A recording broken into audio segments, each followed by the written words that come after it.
Okay, guys, I know there's a lot of arcade one-up reviews out there. This one's going to be a little different, my friends.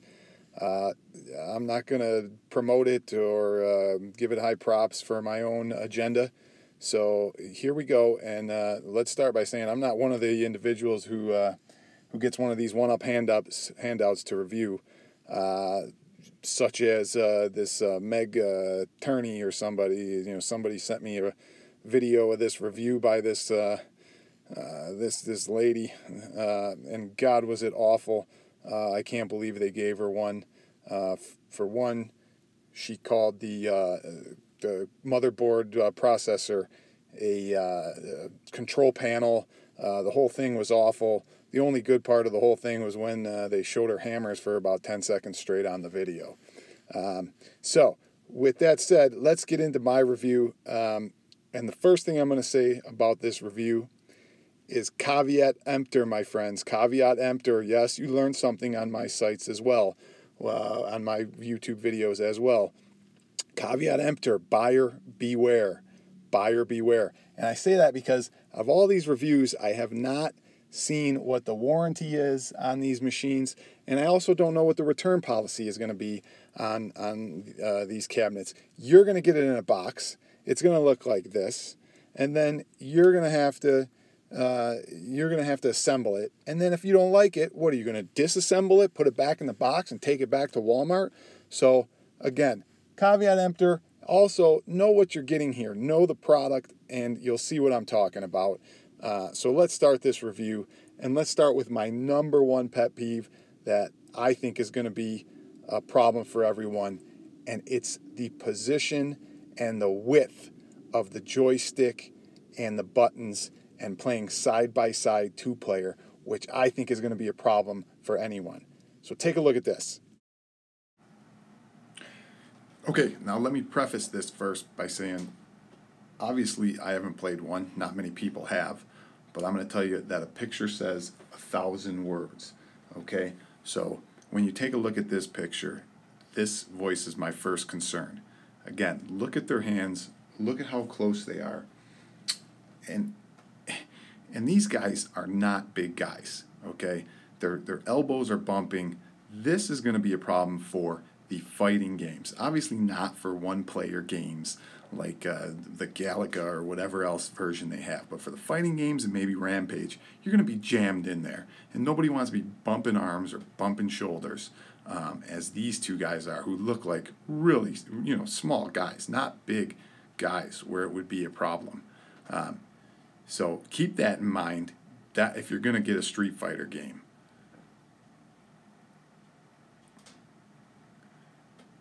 And next, if you take a look at this guy's angle, look at his angle into the game. It's because the guy in the middle is taking up, the guy on the left is taking up all the room. So he's got this odd angle to the game. Everybody knows when you play a fighting game, you want to get squared up. And it's hard to make your controls and your special moves when you're holding the joystick on an angle. So you might get some frustration out of this if you're playing two-player. And as you can see, one guy is kind of straight up, kind of in the middle, but he's taking up all the room. And that's because the monitor is only 17 inches, is a 17-inch monitor, so it's not very wide to begin with. The whole cabinet is not very wide to begin with. So you're going to be fighting over space. And if you remember the old arcade, here's a picture of the original. Look at the distance between, and even back in the day, you were probably fighting for space and elbow room with the guys you were playing with. So keep that in mind. One thing that I think is going to be an issue is that distance. Okay, let's move on to the joysticks and buttons. For most people, this isn't going to be an issue. They're going to play with what they gave you. For me, I like specific joysticks. I like specific buttons. And from this picture, and again, the picture is all I have to work with. Their website doesn't even say what they use, but it looks like they're using knockoff Sanwa buttons and knockoff Sanwa joysticks. Now, the Sanwa buttons, you could exchange and pop in and out real easily. It looks like they're two-prong adapters that you just pop in and pop out. The controllers and joysticks, that's a different story. Those look like cheap joysticks. They look, I'm hoping they're 8-way joysticks. They should be, obviously. and it looks like it has a square gate, a square retractor gate. And you can Google gates if you want to understand more about joysticks and retractor gates, but that looks like a square gate. My suggestion would be you're going to have to swap this out if you're a gamer and you really want a different feel and you want it to be really arcade style. You could either go with an X Arcade joystick, or you could go with a Sanwa joystick. Now the X Arcades have circular gates, and you can easily swap out from four-way to eight-way. Depending, with a little bit of maintenance. And then obviously many people like the Sanwa joysticks. This particular one in this picture has an octagon gate, but these joysticks for people who are heavy-duty gamers is probably going to be the way to go. You're probably going to have to switch those out if you really want a good feel, because again, the ball stick is going to be short. You may want a longer version. And it looks like that these will fit in there fairly easily. I'm not sure about the X Arcade. My history shows that you have to re-drill holes, but I'm almost positive that the Sanwa will just, the bracket will fit right in there, and it'll be an easy change out if you wanted to do that. So be prepared to change that out if you're not comfortable with what they supplied and the joysticks they supplied for this cabinet.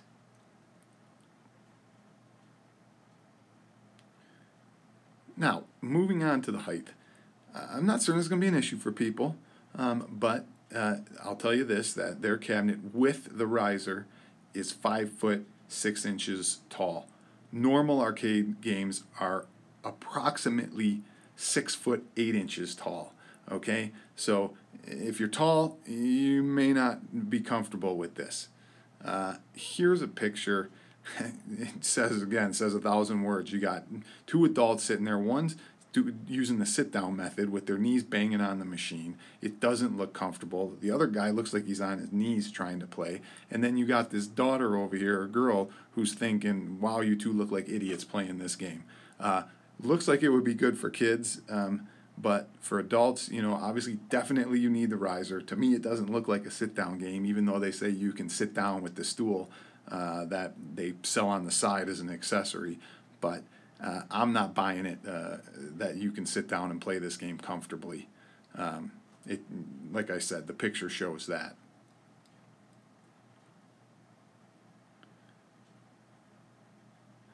Then you got this guy with the riser already on it. This is with the riser, and you can see this guy's hunched over.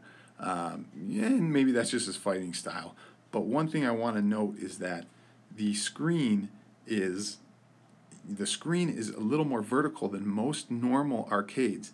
If you look at a lot of games, arcade games, the screen is a little bit more horizontal when you're looking down at the arcade. So you're standing straight up, but you're getting a straight down angle at it from the angle you're at. So keep that in mind as well. And one last picture here. Look at this guy. Looks like a fairly tall guy. He's standing next to two units that are on risers, and you can see the size. And then look at the units to the left of that in the back that are not on risers. You can tell these are not very big machines. So, with that said, guys, you want some frequently asked questions, go to Arcade 1UP/FAQ.